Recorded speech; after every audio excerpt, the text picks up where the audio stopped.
Hi guys, welcome back to our channel. நீங்கள் நம்ம சேனலில் என்ன வீடியோ பார்க்க போகிறோம்னு பார்த்தீங்கன்னா, இந்த எஃப்எம் ஆம்பிளிஃபையர் வந்து நமக்கு சர்வீஸ்க்காக கொடுத்துருந்தாங்க. ஆனாக மாட்டுதுன்னு சொல்லியிருந்தாங்க. இப்போ நம்ம ஆன் பண்ணி செக் பண்ணி பார்ப்போம்.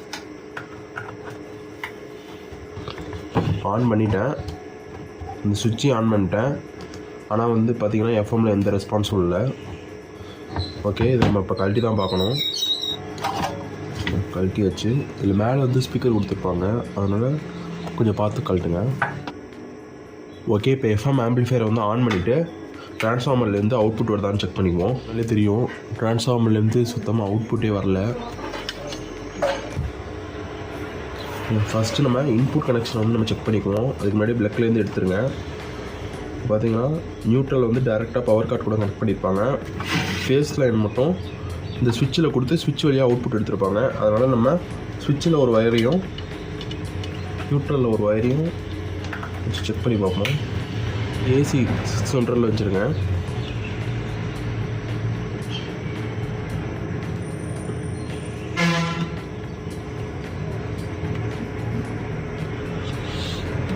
ஓகே, பார்த்தீங்கனாலே தெரியும் 230 வோல்ட் வருது.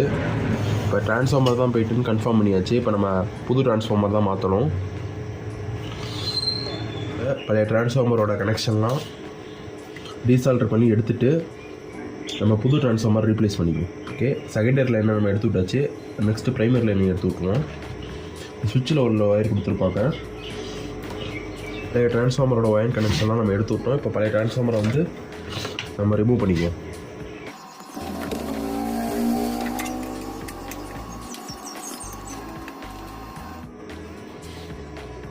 பார்த்திங்கன்னா பழைய ட்ரான்ஸ்ஃபார்மரை வந்து கழட்டி எடுத்தாச்சு.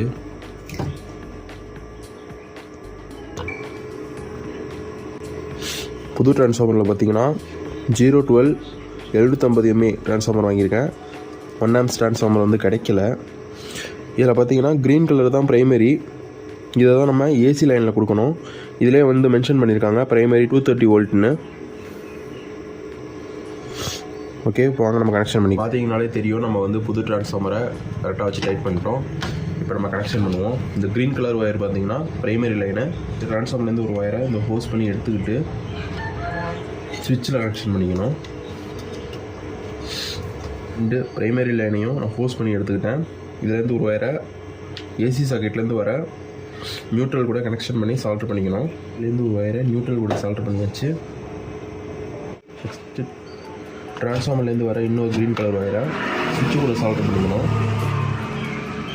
பார்த்தீங்கன்னா சுவிட்சு கூட கரெக்டாக சால்ட்ரு பண்ணியாச்சு. நெக்ஸ்ட்டு இந்த பக்கம் வர செகண்டரி லைனை கரெக்டாக கட் பண்ணிவிட்டு 2 பாயிண்ட் ஏற்கனவே நம்ம சால்ட்ரு பண்ணியிருந்த அந்த பாயிண்டில் கரெக்டாக சால்ட்ரு பண்ணிக்கணும். கரெக்டாக சால்ட்ரு பண்ணியாச்சு. வந்து நம்ம இந்த சைடில் வந்து 220 வோல்ட் இன்புட் கொடுத்தோம்னா இந்த பக்கம் 12 வோல்ட் ஏசி கரண்ட் வரும். அது வந்து இந்த போர்ட்லேயே ரெக்டிஃபை இருக்கும். அது ரெக்டிஃபை நமக்கு 12 வோல்ட் டிசிஐ கன்வெர்ட் ஆகி வந்து இந்த ஆம்பிளிஃபையர் வந்து இப்போ ஆன் ஆகும். ஓகே, இப்போ இந்த ஆம்பிளிஃபையரை வந்து நம்ம ஆன் பண்ணி பார்ப்போம். பார்த்தீங்கனாலே தெரியும் நம்ம எஃப்எம் ஆம்பிளிஃபையர் வந்து ஆன் ஆகிட்டு. இப்போ நம்ம ஒரு பென்ட்ரைவ் இன்சர்ட் பண்ணி பார்ப்போம்.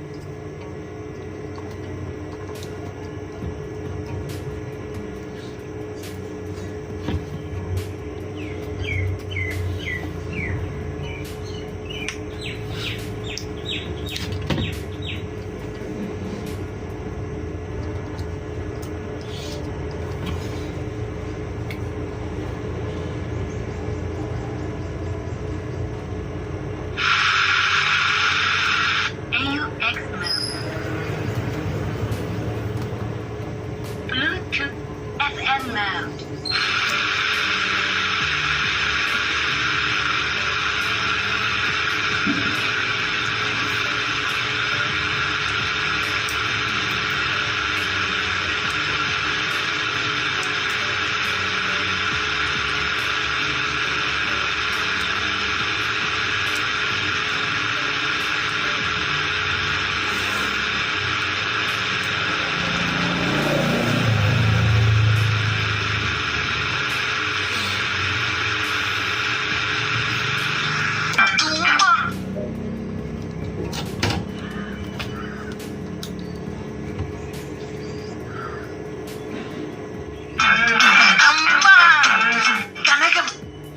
ரொம்ப நேரம் ப்ளே பண்ண முடியாது, ஏன்னா காப்பிரைட் கொடுத்துருவாங்க.